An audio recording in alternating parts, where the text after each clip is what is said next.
A very good morning to you and welcome to the Morning Outlook. I'm Rachel Jones, reporting live from Kalkine TV Sydney studios. Now, Australian shares are expected to rebound this morning ahead of the Reserve Bank of Australia meeting later. The meeting may provide an idea about the timing of the first rate hike, even as the central bank may not increase rates yet, according to experts. The ASX 200 is likely to open the day 33 points or 0.45% higher.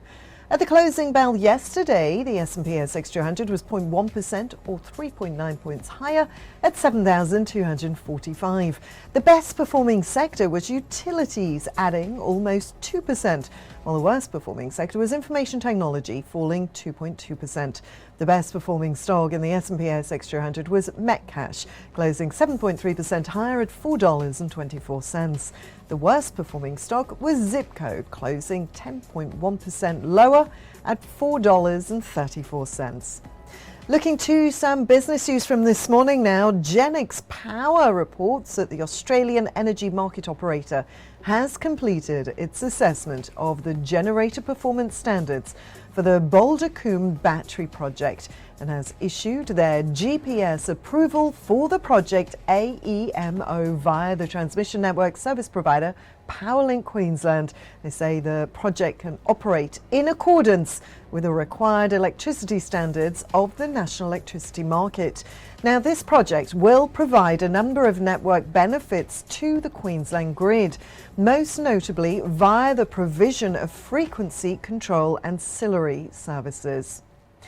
And Copper Mountain Mining Corp has reported that there have been no material impacts so far to its operations, production or concentrate shipments at the Copper Mountain mine as a result of the recent heavy rain, flooding and mudslides in British Columbia in Canada. The Copper Mountain mine trucks its concentrate to the Port of Vancouver, and while there have been temporary road closures, there have been no material impacts on the shipments. The Copper Mountain mine currently produces approximately 100 million pounds of copper equivalent per year, with the average annual production expected to increase to approximately 140 million pounds of copper equivalent. And SenSen has won a multi-year contract with the Sunshine Coast Regional Council, a Queensland local government, and that's to deploy its sensor AI automated parking enforcement solutions. Now, SenSen will earn around $280,000 over the 36-month period from the initial contract starting in January next year. SenSen will earn upfront revenue for the systems, the software and the commissioning of the unit. SenSen will also earn annual recurring revenues and fees for the software license, maintenance and support services under the 3-year term of the contract. The Sunshine Council Regional covers over 4,000 kilometres of roads and has a population of just over 350,000. Well, now it's time for a very short break, but stay tuned for more news set to affect your trading day.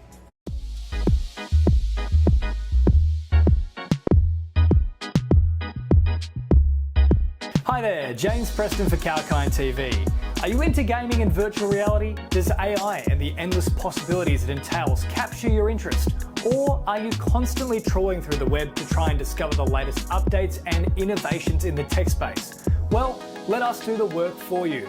From the latest product launches to shocking affairs on the World Wide Web, exclusive interviews and information about the top companies like Apple and Google to brand new tech startups vying for your attention. Kalkine's Tech Beat has the latest in what matters in the world of technology. Join me every single Thursday on the Tech Beat, exclusive to Kalkine TV.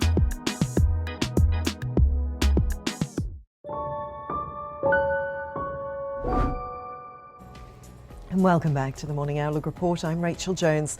Now, the US and European shares did advance yesterday after reassuring news about the Omicron COVID-19 variant, and that led investors to buy stocks that will likely perform well with rising interest rate environments. On Wall Street, the Dow Jones was up 1.87%, the S&P 500 was up 1.17%, and the Nasdaq settled 0.93% higher. Oil prices surged on the hopes that Omicron isn't as severe as earlier feared. Brent crude rose $3.20 to settle at $73.08 a barrel. WTI settled up $3.23 at $69.49 a barrel. Gold prices fell after investors switched back into risk assets. So gold futures settled down 0.3% at $1,779 an ounce. Meanwhile, Bitcoin last traded down 8.25% at $49,169 after hitting a low of $41,967 over the weekend, as profit-taking and macroeconomic concerns prompted almost $1 billion worth of selling across cryptocurrencies. Well, that's all for our Morning Outlook report here on Kalkine TV. Have a great day trading and stay tuned for more market updates and economic news live throughout the day. This is Rachel signing off for now.